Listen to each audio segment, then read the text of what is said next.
My name is Valerie Green. I'm 36 years old. 5 years ago, my parents told me they couldn't afford to save my 7-year-old daughter's life. They said they were broke, stretched thin, on a fixed income. 2 months later, I found out they co-signed a $580,000 waterfront condo for my brother, and the purchase agreement was signed 2 weeks before my daughter's heart stopped beating. They don't know that I kept every single receipt, every email, every text message, 63 pages of proof. Last month, my brother collapsed at his office in Seattle. Acute myeloid leukemia. The doctor said he needs a bone marrow donor. A perfect 10 out of 10 HLA match. My mother called me for the first time in 4 years. She was crying.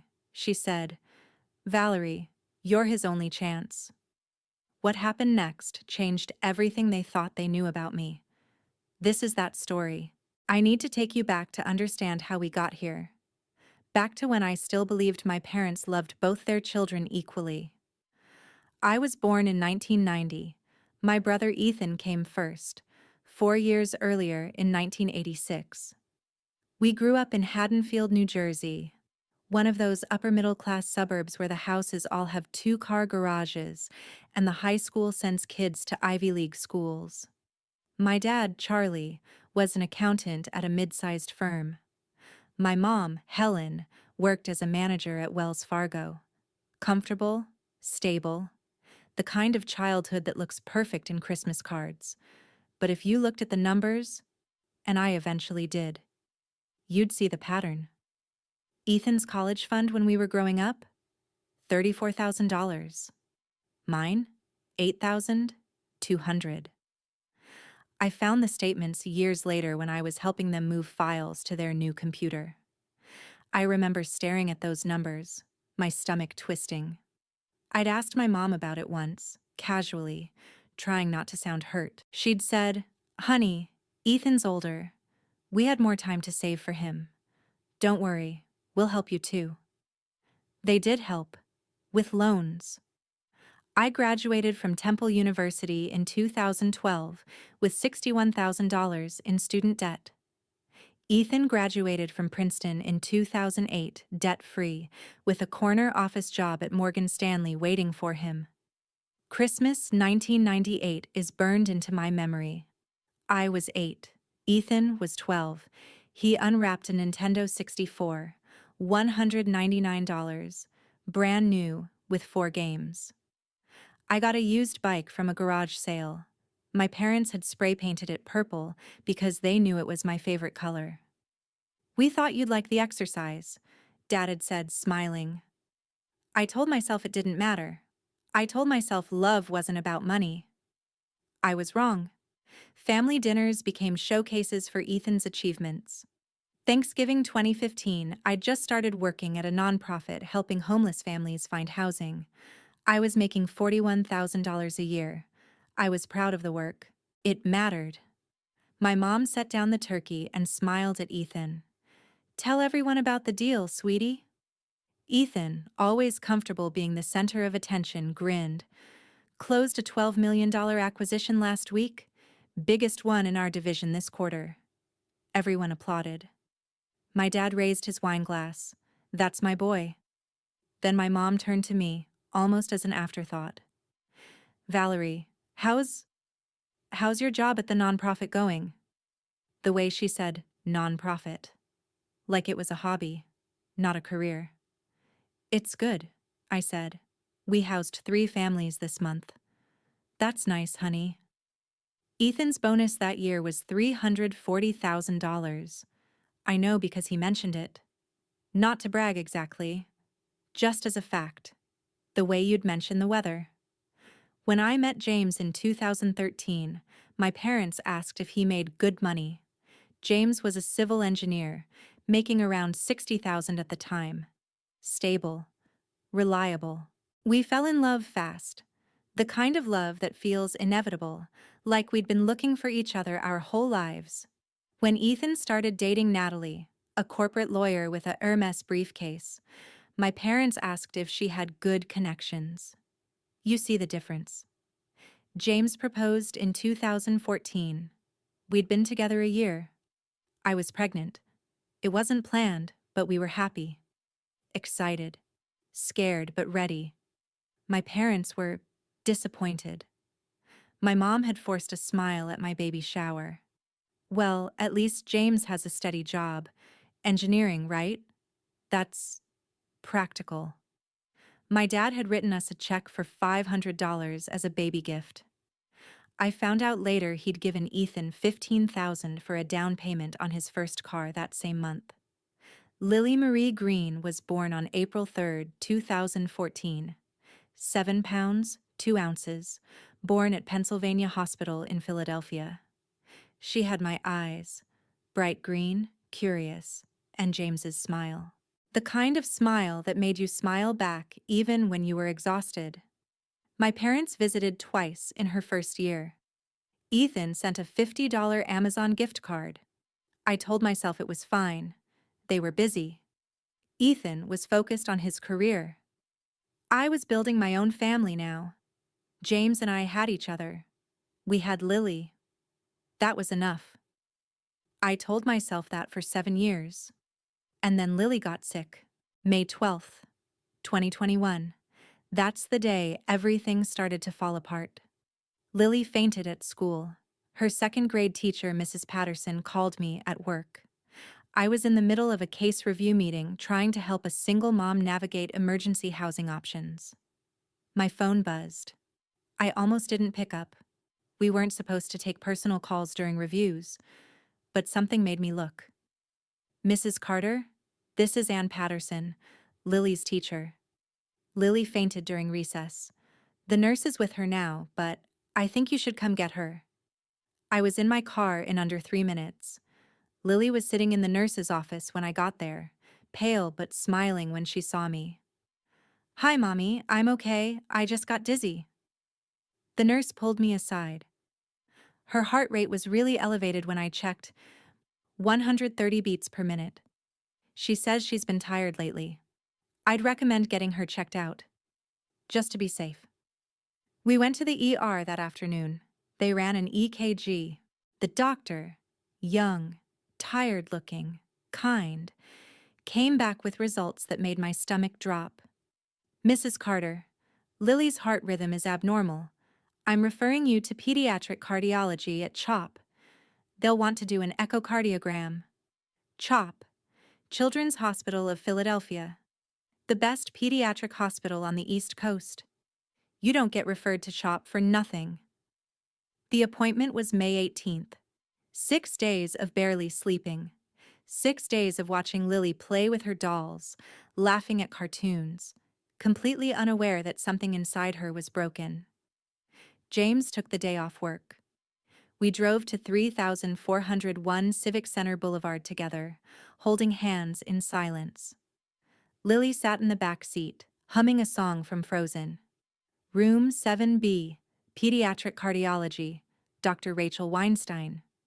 Dr. Weinstein was in her mid-40s, with gray streaks in her dark hair and the kind of calm, steady presence that probably kept parents from completely losing it in her office. She did the echo herself, moving the wand across Lily's chest while Lily watched the screen, fascinated.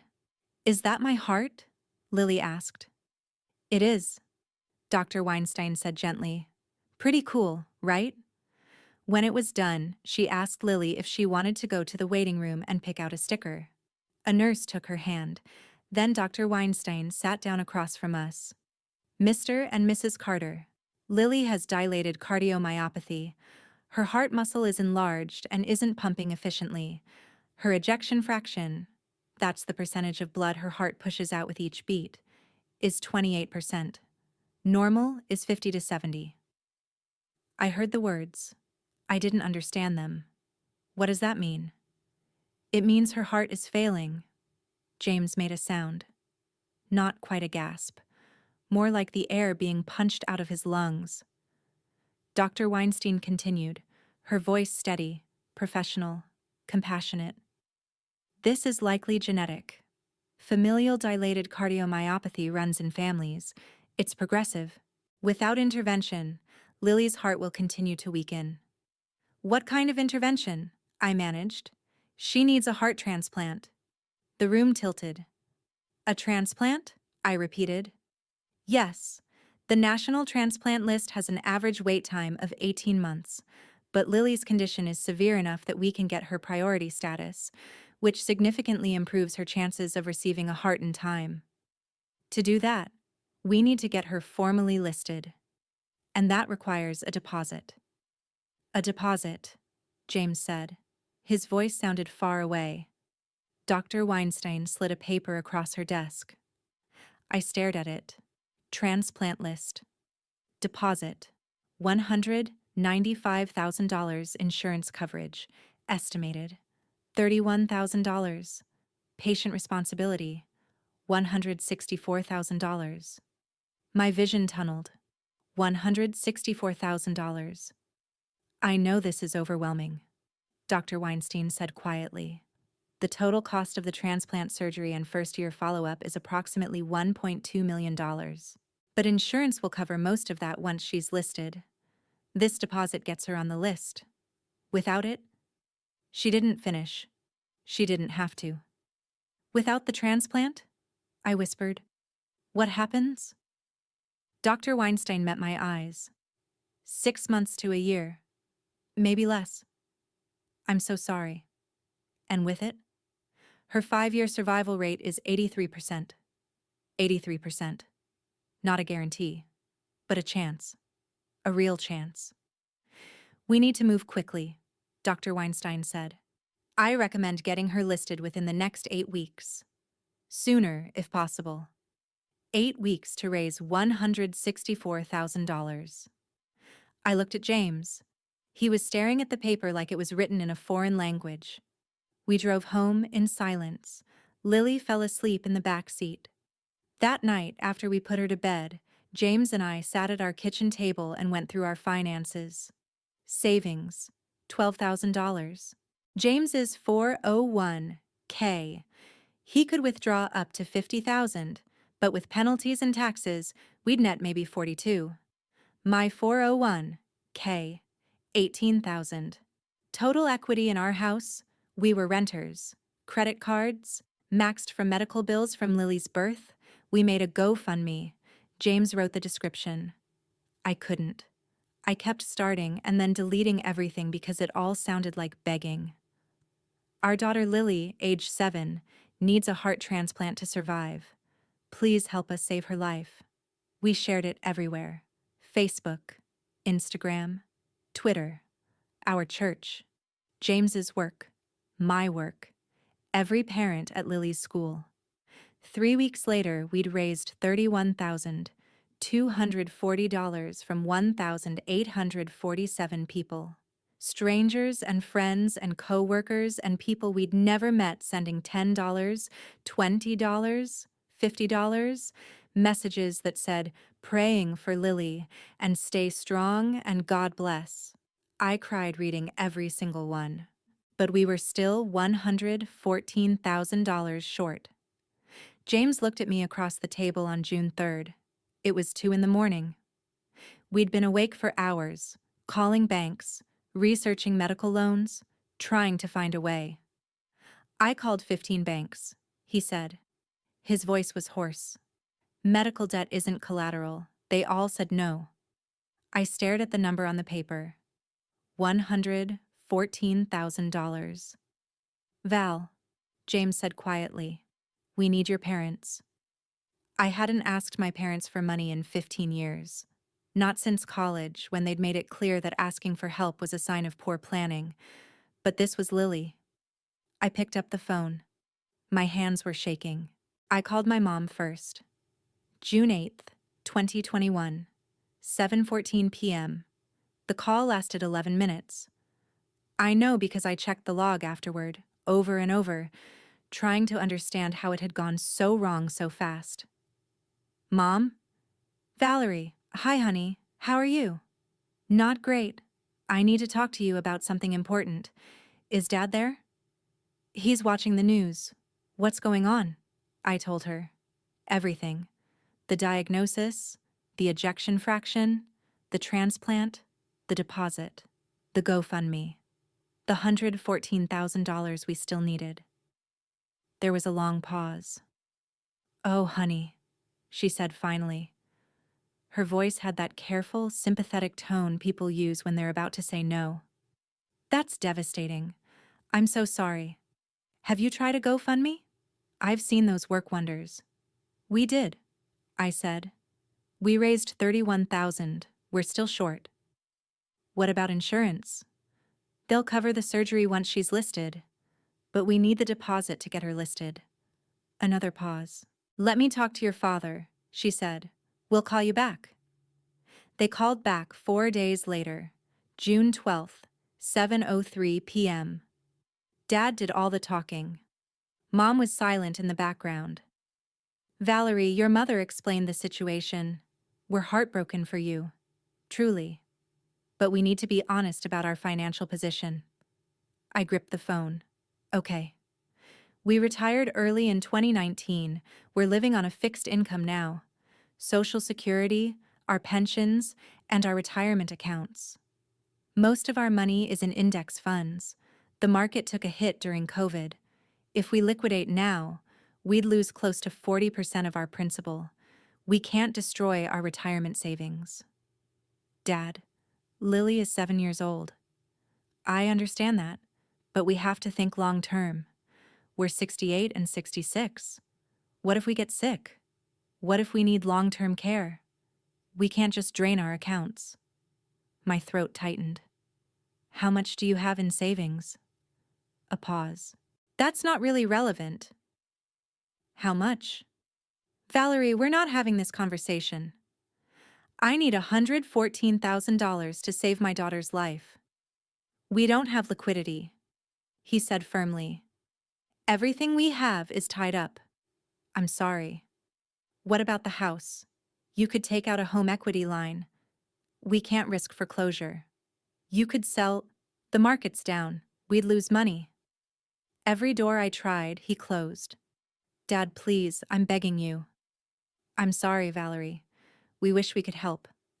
But we can't." He hung up. I sat there staring at my phone, waiting for it to feel real. It didn't. James tried next. I didn't know about it at the time. He kept it secret for 3 months because he didn't want to hurt me more than I was already hurting. He called my dad directly. June 22nd, 4:32 p.m. The call lasted 6 minutes. My dad's response, according to James, was colder. "Son, we understand you're scared, but we can't enable financial irresponsibility.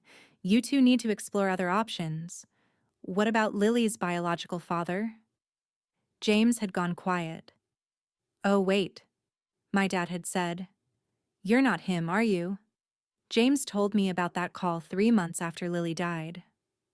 We were lying in bed, unable to sleep, and he just said it, like he'd been carrying it and couldn't anymore. I didn't cry. I think I was past crying by then. But I remember thinking, my father said that to my husband while our daughter was dying. On June 28th, James and I flew to Naples, Florida. We'd booked the tickets on a credit card we couldn't afford. We had to try one more time, face to face. My parents' condo was at 1847 Cypress Terrace, Naples, Florida, 34119. I remember the address because I looked it up on Zillow later. Estimated value, $385,000. They'd downsized when they retired, sold the Haddonfield house and moved to Florida for the weather and the lower taxes. My mom opened the door, surprised. "Valerie? James? You didn't tell us you were coming." "It was last minute," I said. She hugged me. She smelled like the lavender lotion she'd worn my whole childhood. For a second, I was 8 years old again, believing my mom could fix anything. We sat in their living room. New furniture, a Peloton bike in the corner of the guest room, visible through the open door. A wine fridge built into the kitchen island. I explained again.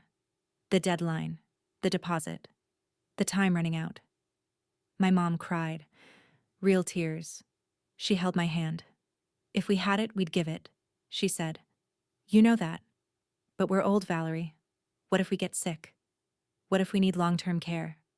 What if Lily dies? I whispered. My dad's face hardened. That's not fair. You're manipulating us. I'm asking you to help save your granddaughter. We can't, he said. I'm sorry. I looked around the room. The new sectional, the 70-inch TV, the wine fridge, but no money for Lily. We flew home the next day. 2 weeks later, on July 8th, I convinced my parents to visit Lily at the hospital. I thought, God, I actually thought, that if they saw her, if they held her hand, if they watched her smile and talk about her new heart like it was a superhero upgrade, they'd change their minds. We met them at CHOP, 4th floor, West Wing, room 412.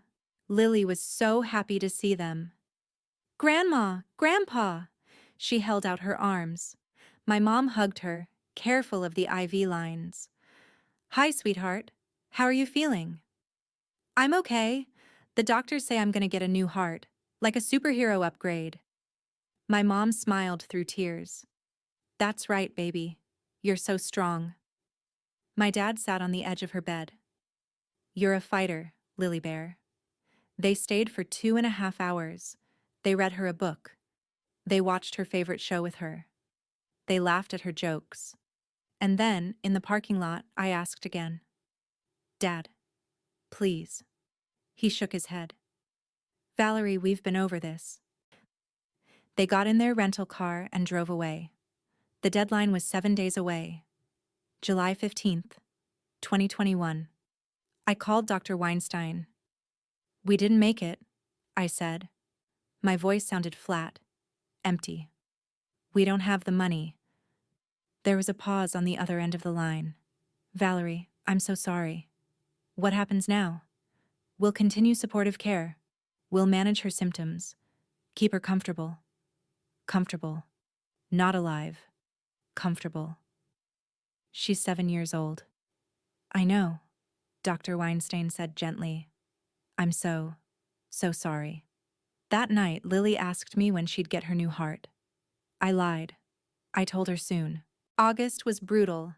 Lily's ejection fraction dropped to 18% on August 22nd. She'd lost 9 pounds in 3 weeks. She was tired all the time. She'd try to play with her dolls and have to stop to catch her breath. Mommy, she said one afternoon, lying on the couch while I sat next to her, stroking her hair. I'm tired all the time. Is that normal? I forced a smile. Your heart is working really hard, baby. You're so strong. She looked at me with those green eyes. When do I get my new heart? Soon, I whispered. But we both knew I was lying. The doctor said we had weeks, not months. I called my parents one last time. August 19th. No answer. I didn't leave a message. On September 8th, Lily was admitted to the ICU. Her heart was giving out. James and I stayed with her. We didn't leave. We held her hands. We told her stories. We sang her favorite songs. At 6:31 a.m. on September 9th, 2021, her heart stopped. They tried to resuscitate her. I watched them do chest compressions on my 7-year-old daughter's tiny body. I watched the monitors. I watched the doctors exchange looks. At 6:47 a.m., Dr. Weinstein looked at me. Time of death, 6:47 a.m., she said softly. I'm so deeply sorry. James sobbed. His whole body shook. I sat there holding Lily's hand. It was still warm. I didn't cry. I couldn't. I just sat there. I held her hand for 40 minutes before they made me let go. I didn't call my parents. Ethan did. I don't know how he found out. Maybe the hospital. Maybe James's parents. It doesn't matter. They flew in for the funeral. September 14th, 2021. Laurel Hill Cemetery, Philadelphia. 312 people came. Friends, co-workers, parents from Lily's school, people from our church, people from the GoFundMe who'd never even met us. My parents sat in the back row. They didn't come up to me before the service. They didn't sit with me. They stayed in the back, my mom in a black Chanel suit, my dad in his good navy blazer. After the service, my mom approached me at the cemetery. "Honey," she said, reaching for my hand. "We're so sorry. If there's anything we can do—" I pulled my hand away. "You could have done something," I said. My voice was dead, hollow. "You didn't. That's not fair. Leave." My dad started to say something. I turned and walked away. 2 days later, an envelope arrived in the mail. A condolence card. Inside was a check for $500. I stared at it for a long time. Then I deposited it, and I donated all $500 to CHOP in Lily's name. I never spoke to my parents again. Or so I thought. For 2 months after Lily died, I barely functioned. I'd quit my job. I couldn't help other families when I couldn't save my own. James went back to work after 3 weeks because we had bills and someone had to pay them. I stayed home. I sat in Lily's room. I stared at her toys. I didn't sleep. Insomnia became my default. I'd lie in bed until 2, 3, 4 in the morning, staring at the ceiling, replaying every conversation with my parents, every plea, every closed door. On November 19th, 2021 at 2:14 a.m., I was scrolling through Facebook on my phone. I don't even know why. Habit, maybe. The glow of the screen in the dark. Something to do with my hands. That's when I saw my mother's post. Helen Green, November 19th at 11:43 a.m.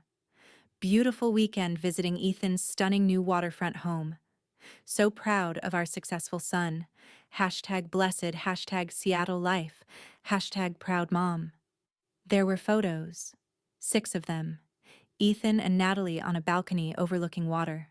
Puget Sound, I realized. Seattle. The condo was gorgeous. Floor-to-ceiling windows. Modern kitchen with marble countertops. Hardwood floors. A view that probably cost a fortune. 64 likes. 22 comments. Gorgeous. What a view. So happy for him. I stared at the screen. Ethan bought a house. I closed the app. I put my phone down. I lay in the dark. I didn't sleep. For the next 2 months, I couldn't shake it. The image of that condo. The pride in my mother's voice, even through a Facebook caption.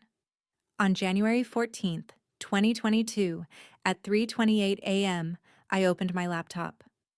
I don't know what I was looking for. Confirmation, maybe.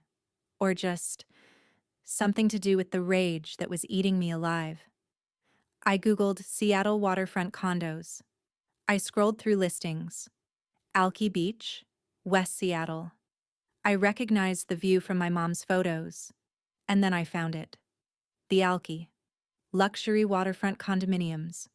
Starting at $520,000. I clicked through to the building's website. I found the exact unit from the photos. Corner unit, top floor. And then I did something I'd never done before. I pulled up King County property records. Public information. Anyone can search it. I typed in the address, 2891 Alki Avenue, SW, Seattle, WA 98116. The results loaded. Owner, Ethan Charles Green. Purchase date, October 15th, 2021. Sale price, $580,000. My hands started shaking. October 15th, 1 month and 6 days after Lily died. I clicked, View Full Transaction History. That's when I saw it. Purchase agreement signed, August 23, 2021. Down payment, $130,000. Co-signers, Charles Green, Helen Green. August 23rd, 2 weeks before Lily died. They were signing mortgage papers while I was begging God to keep my daughter's heart beating. I printed everything. Transaction history, deed, mortgage documents, wire transfer records, 63 pages. I put them in a 3-ring binder. I didn't cry. I was past crying. The next day, James came home from work and found me at the kitchen table, surrounded by papers. "What is this?" he asked. I slid the binder across the table. He read in silence. I watched his face change. Confusion, shock, rage. "They had the money," he said finally. "They had the money." "Valerie, keep reading." He flipped to page 18. "My dad's Vanguard account statement from July 2021. Balance, $680,000. Page 19. My mom's 401k rollover, $520,000. Over $1 million in retirement accounts. But no liquidity. No money to help." That's when James found the email. He'd been looking through an old iPad we kept in the kitchen. We used to use it to share photos with my parents back when we still talked to them. It was still logged into my mom's email from years ago. She'd never logged out, and she'd never deleted her old emails. James opened the app, scrolled back to August 2021, and there it was. From Charles Green to Helen Green, Ethan Green. Date August 10th, 2021, 9:14 p.m. Subject RE, Seattle Property Opportunity. Ethan, we've reviewed the financials. The Seattle market is hot. If we move now with a $130,000 down payment, your equity growth projections are solid. 12% ROI in 3 years is significantly better than our current bond yields.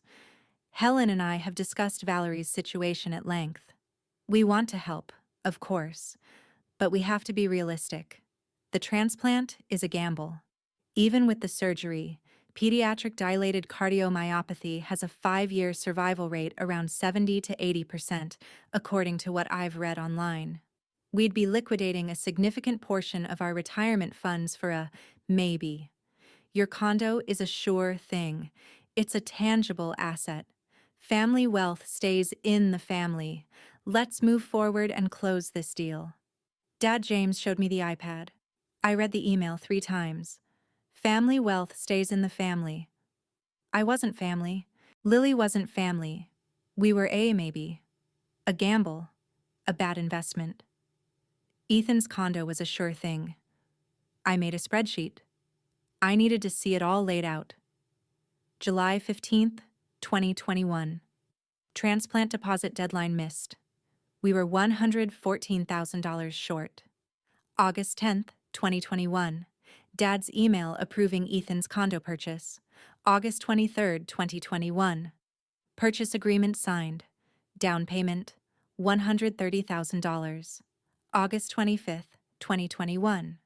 Wire transfer executed from Charles and Helen Green's joint Wells Fargo account to Ethan Green's escrow. September 9th, 2021. Lily died. October 15th, 2021. Deed filed. Ethan officially owned the condo. They had the money. They always had the money. They chose his view over her life. I looked at James. "I want to have dinner with them," I said. "What?" "I want to have a family dinner. All of us. You, me, my parents, Ethan, Natalie. I want to sit across a table from them. Val, I want them to look me in the eye." James was quiet for a long time. Then he nodded. "Okay." I called my mom on February 1st, 2022. She answered on the second ring, breathless. "Valerie?" "Hi, Mom." "Oh my God. Honey, I didn't think you'd ever..." Her voice cracked. "How are you?" "I've been thinking," I said calmly. "About everything. About us. I want to try to heal." Silence. Then, "Really? I think we should have a family dinner. Talk. Start over." I could hear her crying. "Yes. Yes, absolutely. Oh, Valerie, I'm so glad. I'll call Ethan. We can do it here, in Naples. When can you come?" "How about next weekend? Saturday the 12th? Perfect. I'll make your favorite..." "I'll bring something," I said. "You don't have to." "I insist." We booked flights that night. $620 round trip Philadelphia to Naples for James and me. James asked if I was sure about this. I showed him the binder. I'm sure, I said. February 12th, 2022. 6 p.m. We pulled up to 1847 Cypress Terrace. Ethan and Natalie's rental car was already in the driveway. A white Tesla. My mom opened the door before we could knock. She threw her arms around me, sobbing. I'm so glad you're here, she whispered into my hair. I stood stiff. After a moment, I patted her back. Hi, Mom. My dad appeared in the doorway.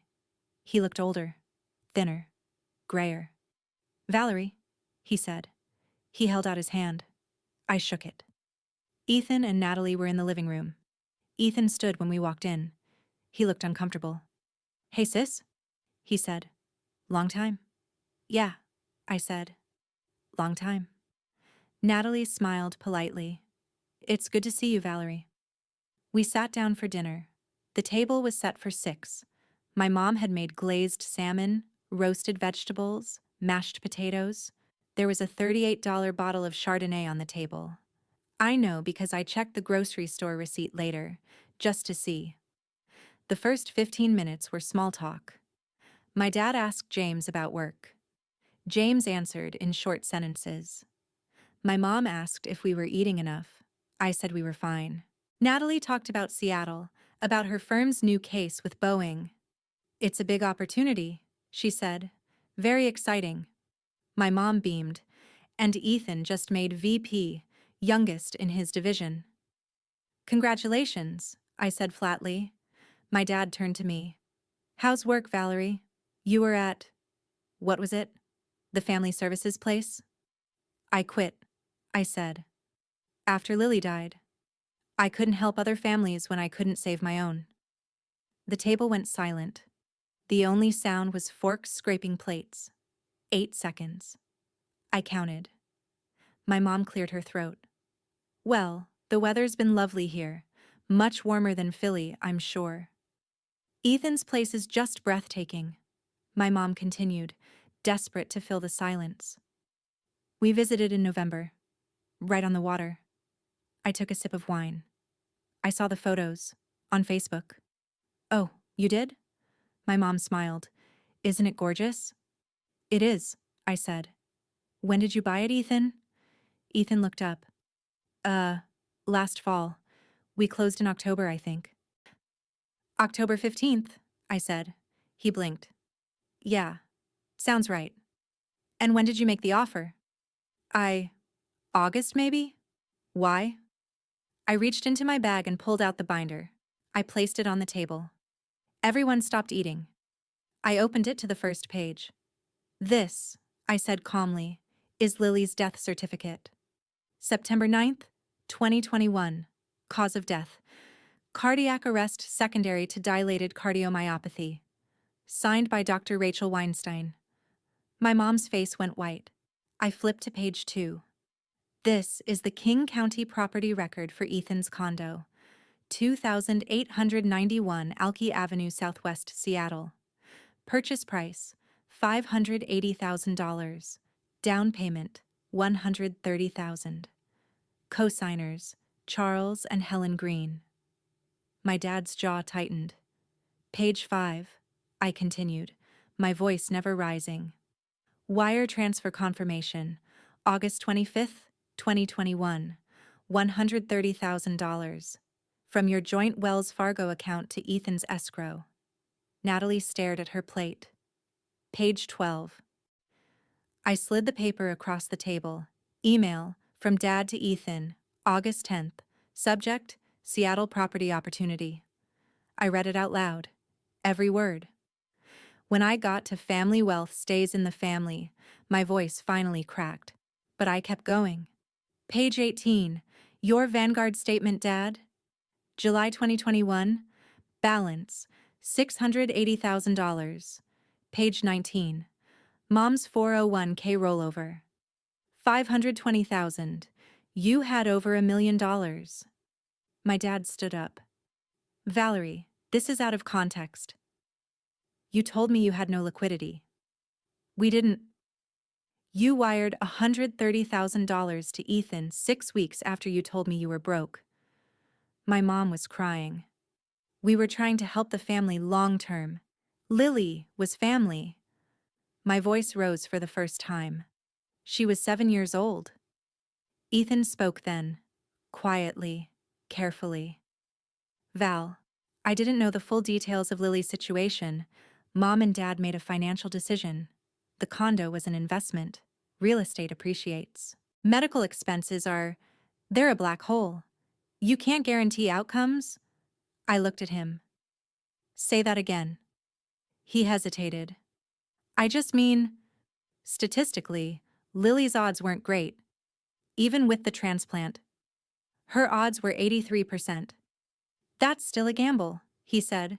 The condo has a guaranteed return. She was 7 years old, Ethan. His ears turned red.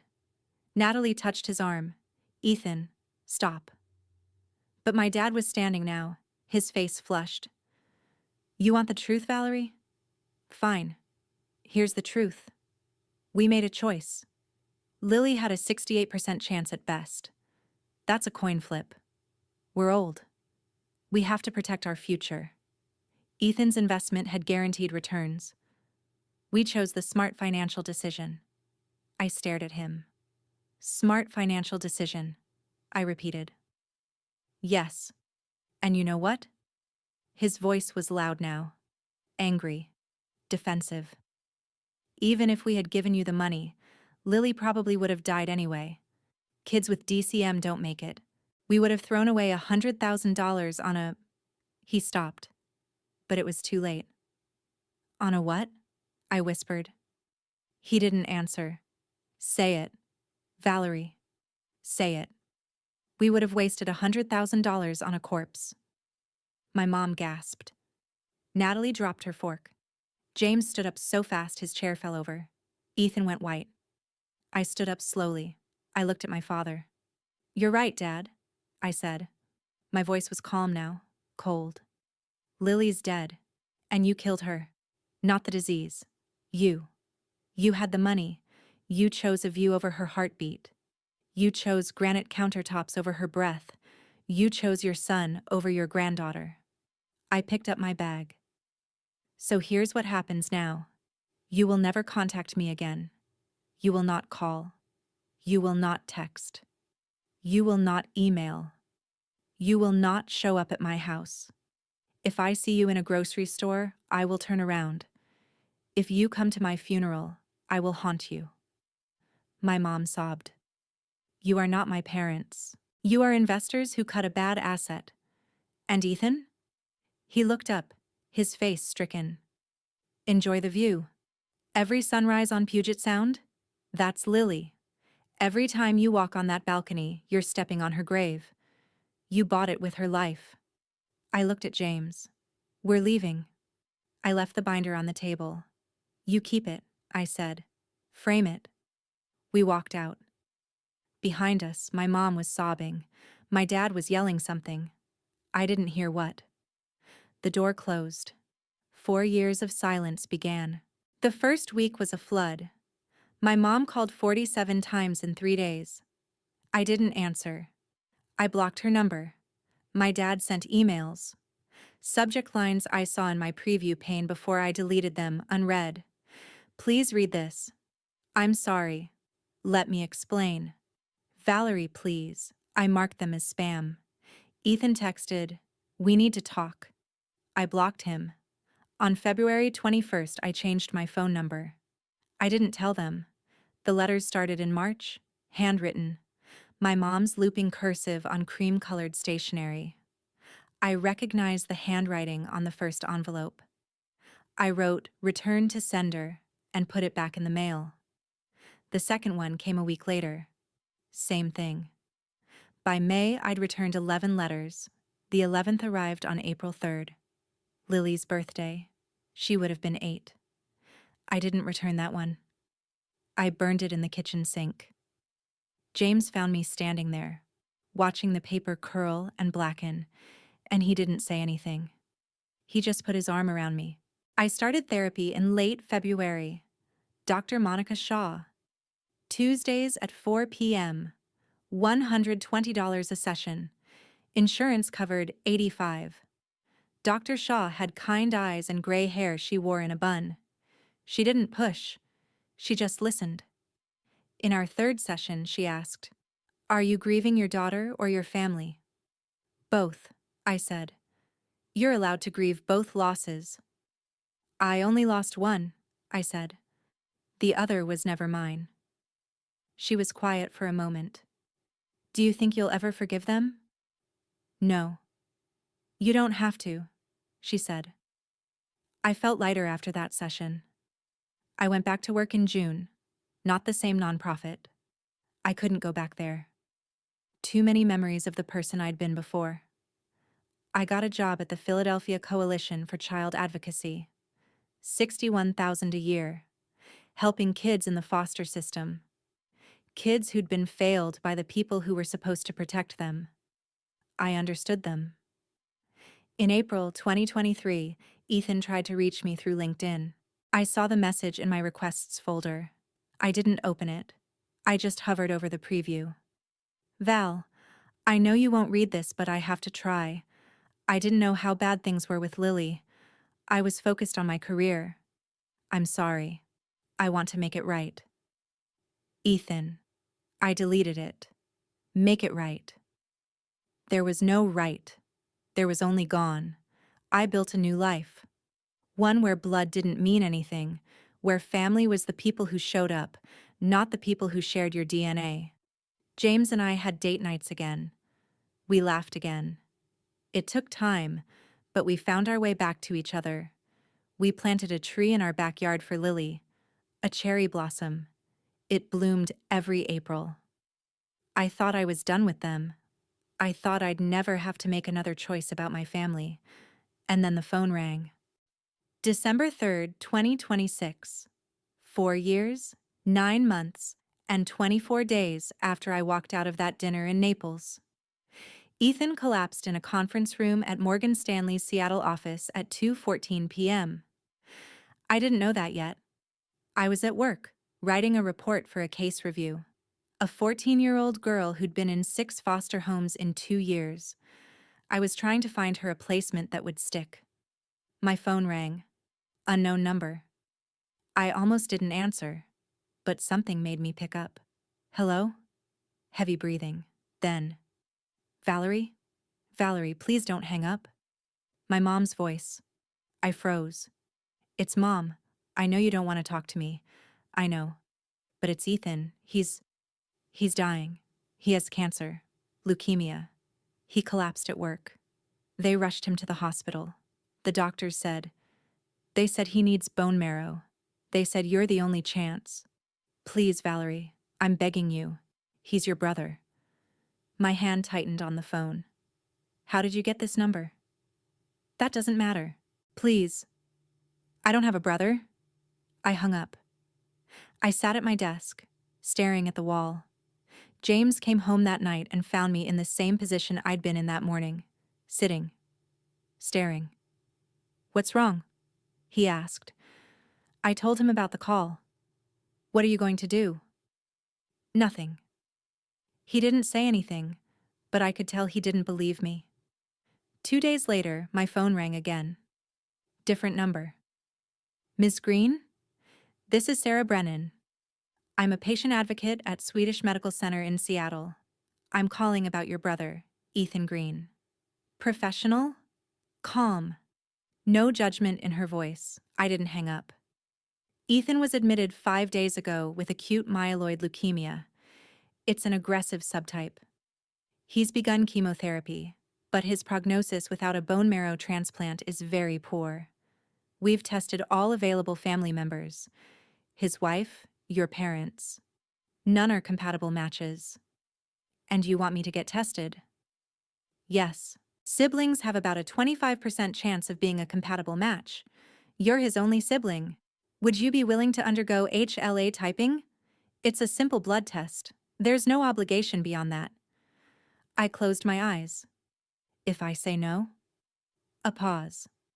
"We'll continue searching the National Registry, but the odds of finding a 10 out of 10 match from an unrelated donor are less than 1%. Without a transplant, Ethan's prognosis is 4 to 8 weeks. 4 to 8 weeks. Lily had 6 months to a year. My parents had said that wasn't worth the investment. I'll think about it, I said. Of course, but Ms. Green, time is something he doesn't have much of. I agreed to the test. I told myself it was just a test. Just information. December 12th, 2026. 8 a.m. LabCorp in Philadelphia. They drew blood. 3 vials. The results came back 3 days later. Sarah Brennan called me on December 15th. Ms. Green, you're a perfect 10 out of 10 HLA match. I didn't say anything. This is exceptionally rare, she continued. The probability of a sibling being a perfect match is only about 3%. You're Ethan's best chance for survival. Will you consider donating? 3%. My dad had said Lily's 83% survival rate wasn't good enough odds. But here I was. A 3% miracle. What happens if I say no? I asked. Ethan's oncologist will continue searching the National Registry. But Ms. Green, I need to be honest with you. Without a transplant, and with his particular subtype of AML, he has weeks. Maybe a month if he responds well to chemo. With a transplant from you, his 5-year survival rate is 65 to 75%. 65 to 75%. Better odds than Lily had. I need time to think, I said. Of course. But Valerie, time is the one thing he doesn't have. I hung up, and for 4 days I didn't sleep. December 15th to December 19th. 4 days. 4 sleepless nights. James didn't push me. He just stayed close, made sure I ate, held me when I cried. I kept thinking about Lily. What would she want me to do? I knew the answer. I hated it. On December 17th, I called Dr. Shaw. Emergency session. She cleared her schedule. We sat in her office, the winter light coming through the window, and I told her everything. What's holding you back? She asked. If I save him, they win. Who wins? My parents. Ethan. They get what they want again. They always get what they want. And if you don't save him? I was quiet for a long time. I become them. Dr. Shaw leaned forward. Valerie, what would you tell Lily? If she were here right now, what would you say to her? I closed my eyes. I saw her. 7 years old. Green eyes. That smile. I'd tell her I love her. I whispered. I'd tell her she's the best thing I ever did. What would she tell you? I knew. I'd always known. She'd tell me to save him. On December 19th at 9 a.m., I called Sarah Brennan. I'll do it, I said. I'll donate. But I have conditions. Of course. What do you need? I don't want to see my parents before the procedure. I don't want to see Ethan. I'll do this, and then I'm done. We can arrange separate waiting areas, private recovery. You won't have to see anyone you don't want to see. Okay. Thank you, Valerie, she said softly. You're saving his life. I'm not doing it for him. The donation was scheduled for December 27th. I'd fly to Seattle on the 26th for pre-op. James asked if I was sure. I looked at him. Lily would do it, so I will.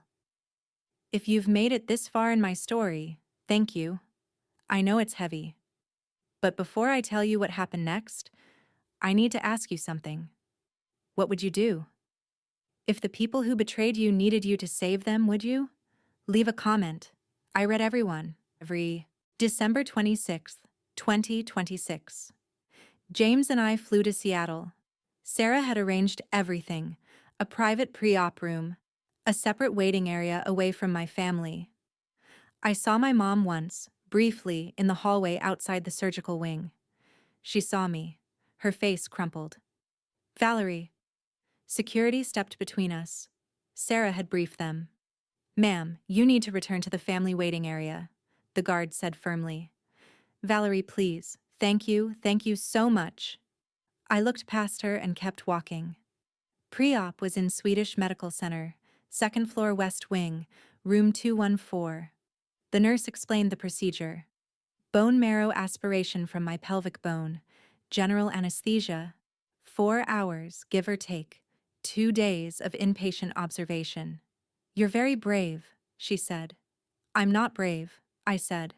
I'm just not them. December 27th, 6 a.m. They wheeled me into the OR. I counted backward from 10. I didn't make it past 7. I woke up at 11:30, groggy, sore. My hip ached like I'd been hit with a bat. James was sitting next to my bed.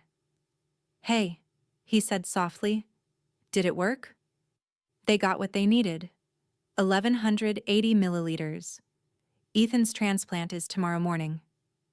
I nodded, closed my eyes. The nurse came in an hour later. How's your pain? Scale of 1 to 10? 6.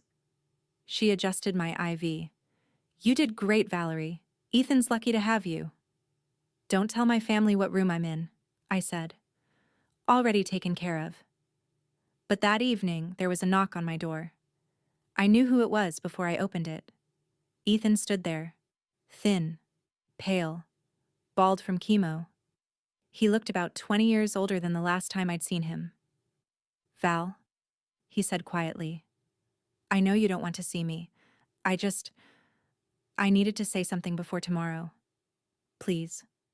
I stood in the doorway. I didn't invite him in.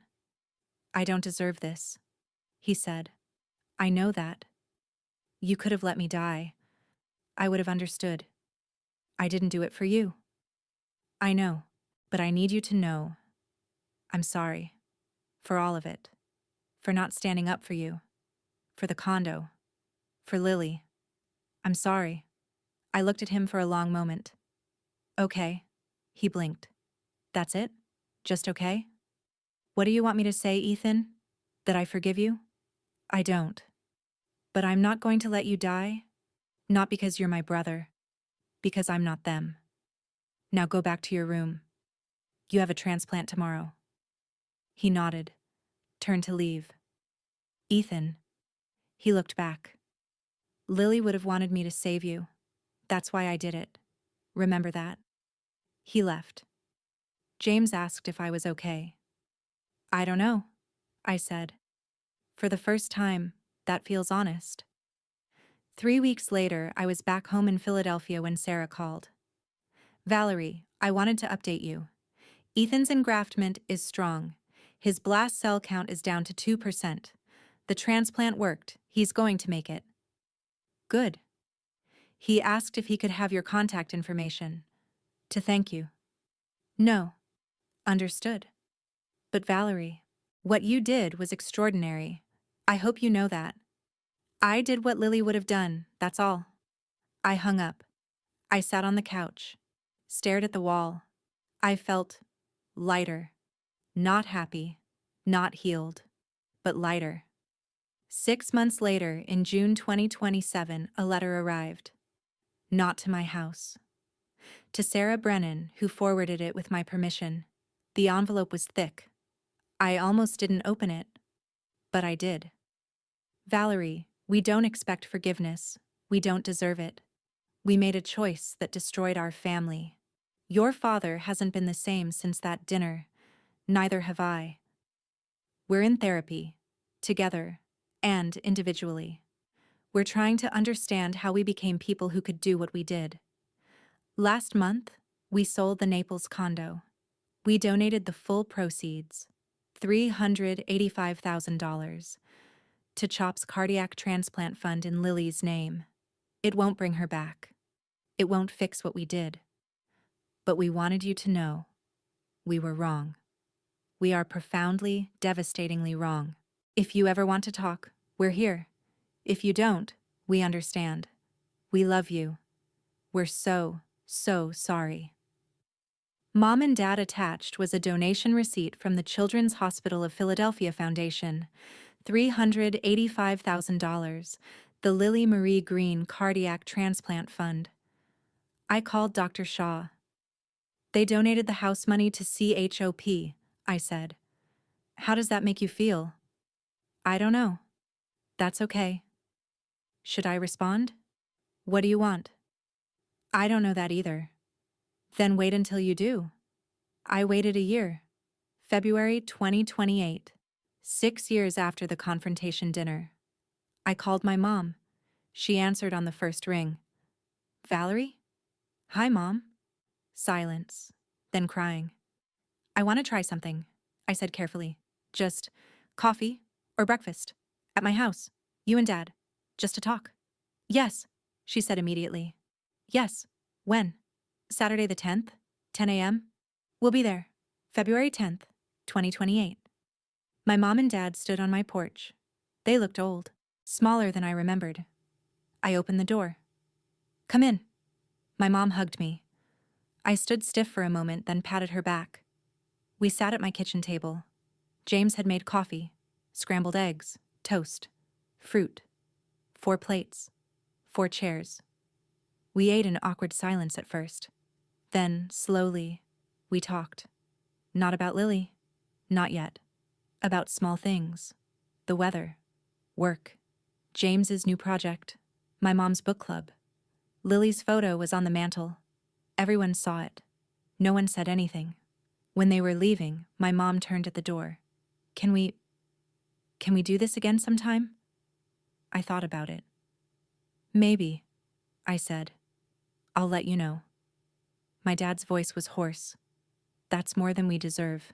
Thank you, Valerie. They left. James put his arm around me. How do you feel?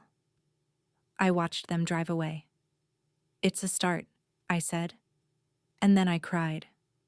Not from sadness, from something else. Something like hope. People ask me if I've forgiven them. I don't have an answer. Forgiveness isn't a switch. It's a process. Some days I'm angrier than others. Some days I see Lily's face in my mind and I want to scream at the unfairness of it all. But I also see this. My parents sold their dream retirement home and gave every penny to save other children. Children like Lily who need a chance. Ethan calls once a month. I don't always answer, but sometimes I do. We talk about weather, work, small things. We're not close. We may never be. And that's okay. I didn't save Ethan because I forgave him. I saved him because I'm not them. Because Lily taught me that love isn't transactional. It's not an investment with guaranteed returns. It's a choice. They chose wrong. I chose different. Last week, I went to Lily's grave at Laurel Hill Cemetery. February 14th, 2028. Valentine's Day. I brought pink roses, her favorite. I sat there for an hour talking to her, telling her about the breakfasts with Grandma and Grandpa, about Ethan, about the fund in her name that's already helped 2 kids get transplants. I told her I missed her. And for the first time in 6 years, when I walked away from that cemetery, I smiled. The sun was setting. I had a therapy appointment in an hour. James was making dinner. My phone buzzed. A text from my mom.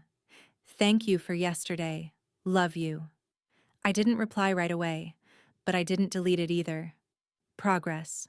4 plates, 4 chairs, a new beginning. Not perfect, but real. And maybe that's enough. If this story moved you, please hit that like button and subscribe. Stories like this take time to research and write, and your support helps me keep making them. Drop a comment and tell me, would you have saved him, or would you have walked away? I want to hear your thoughts. And if you know someone who needs to hear this story, someone struggling with family betrayal or impossible choices, share this with them. Sometimes we need to know we're not alone. Thank you for listening to my story. This is Valerie Green, reminding you that love is a verb, not a transaction. And sometimes, the hardest choice is the right one.